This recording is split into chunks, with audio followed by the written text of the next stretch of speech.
Hey everybody, today we're going to be taking a casual look at Super Burnout for the Atari Jaguar. Now this is a racing game, motorcycle oriented, that was really sort of the last of its kind. Almost the last of its kind.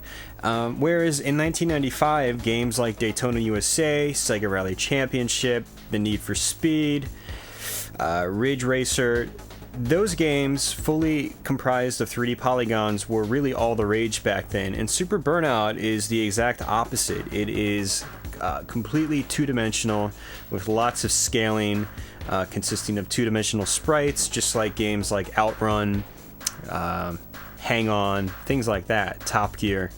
But before I actually show you, let's go ahead and get into the options menu.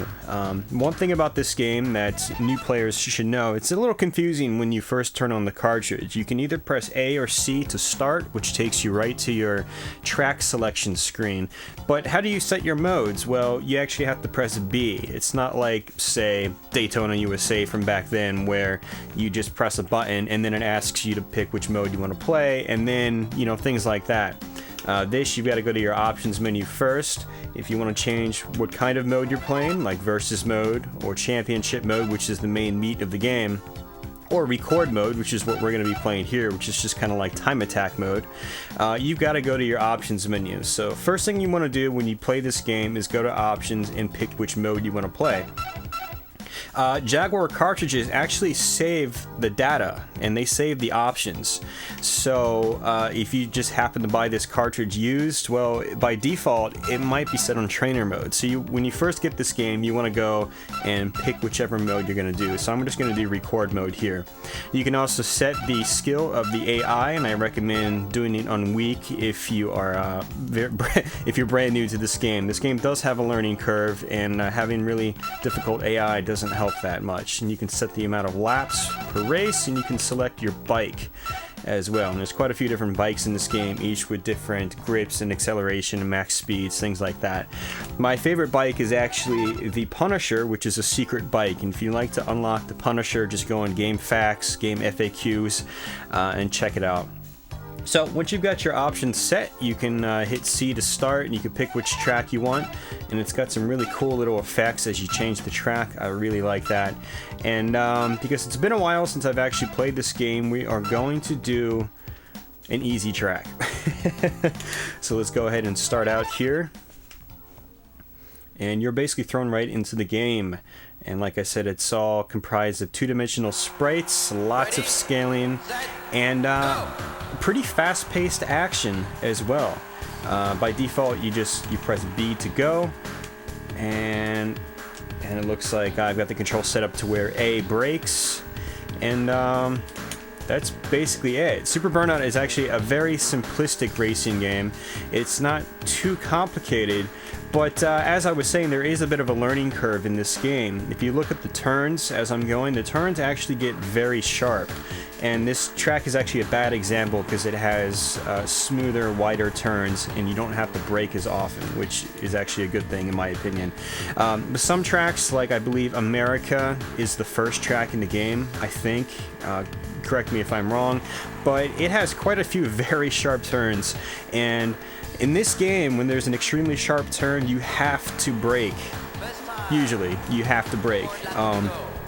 The turns are brutal in this game, and that's one thing I actually like about this game, is that it looks like Hang On, it looks a little bit like Outrun, things like that, but it's not, you can't get through the entire game by just holding on to the acceleration button without really thinking about it. There are some points in the game you've got to use your brakes. You can't just plow straight through it at all times. And I think that's actually pretty cool, because it gives it there is that learning curve. You have to practice it a little bit before you master it, which is great. So if you're familiar with games like Top Gear or Outrun or Hang On, you will have to practice this a little bit, which is it's good in my opinion. So Super Burnout, it's not, unfortunately, a super fleshed out game. It's basically just straight racing. If straight racing is your cup of tea, then I definitely recommend checking this game out. But if you're looking for tons of options, tons of customizable options, different unlockable bikes, things like that, this game probably won't be for you.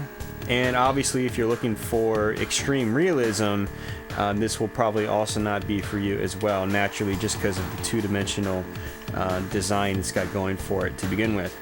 But the graphics are very smooth. As you can tell, the frame rate is just extremely brisk. It's got a wonderful frame rate. The sprites, they're constantly scaling. They look great. Unfortunately, the playfield is littered with sprites, but unfortunately, they are littered in like the exact same way. They just sit outside the boundaries of the track. You don't have as many sprites on screen as you do in, say, Outrun. There aren't really any fleshed out backgrounds or anything like that. It's just objects sit on the side of the road, and that's basically it. There's like one row of objects on each side of the road, and that is kind of disappointing, but still, they fly by you at such a smooth frame rate and so quickly. It is nice still. Your bike animates well every time you turn. It animates nice and smooth. And I was going to actually reset this, but it looks like I'm on my last lap already. So let's go ahead and just keep the gas on and see how I can do. But yeah, Super Burnout, I'm getting to the point actually where I'm just starting to ramble and go all over the place. But Super Burnout is still a lot of fun. And if you're into the old two-dimensional style racing games, I highly recommend checking this game out if you've got a Jaguar. It's very, very good for what it is. After this race, I'm going to actually go back out, flip it over to championship mode, and we'll get some other racers on the track at the same time, so you can see how the frame rate still keeps up even with other people on the track. So visually, this game is very nice, and control-wise, it actually controls extremely well as well. It's extremely fluid. It feels very good when you're racing. And back to the options, go back to championship mode, and put we'll actually put the drones on strong so you can see what they're like on the hardest mode. Let's go ahead and start. It should, I think, start me off on the American race. Yep. And like I said, America has some sharp turns, so you'll notice me braking quite a bit on this track. Ready, set, go. Sound-wise, this game is... it sounds pretty good. It's the music itself is kind of reminiscent of porn music, but overall it sounds very crisp, very clear. The sample rate, you can tell, is very high. It sounds very good. Even if the tunes aren't really your cup of tea, the music is very crisp, and it's nice. Sound-wise, the announcer is also pretty slick. It sounds nice and crisp and clear, and the sound just accompanies the game and the graphical style very well, and it definitely gets the job done. It's even though the soundtrack might not be the catchiest, it's definitely one of the best sounding games in the Jaguar, bar none. Just with the super high sample rate, and everything just sounds great. Now, I've got the AI on the hardest skill mode, and I'm actually not doing too bad as far as racing. I haven't crashed or anything like that.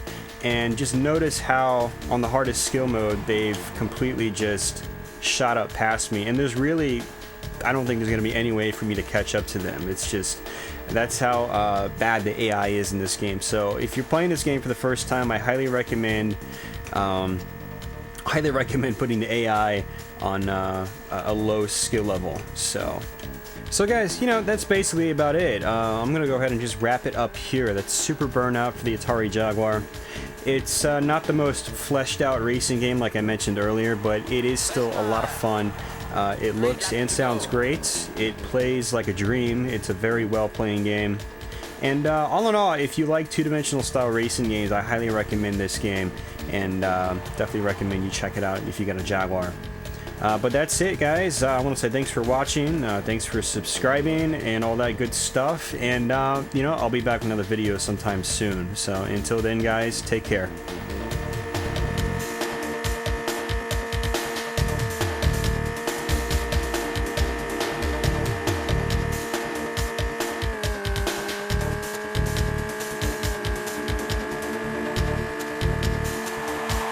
Best time. 2 laps to go.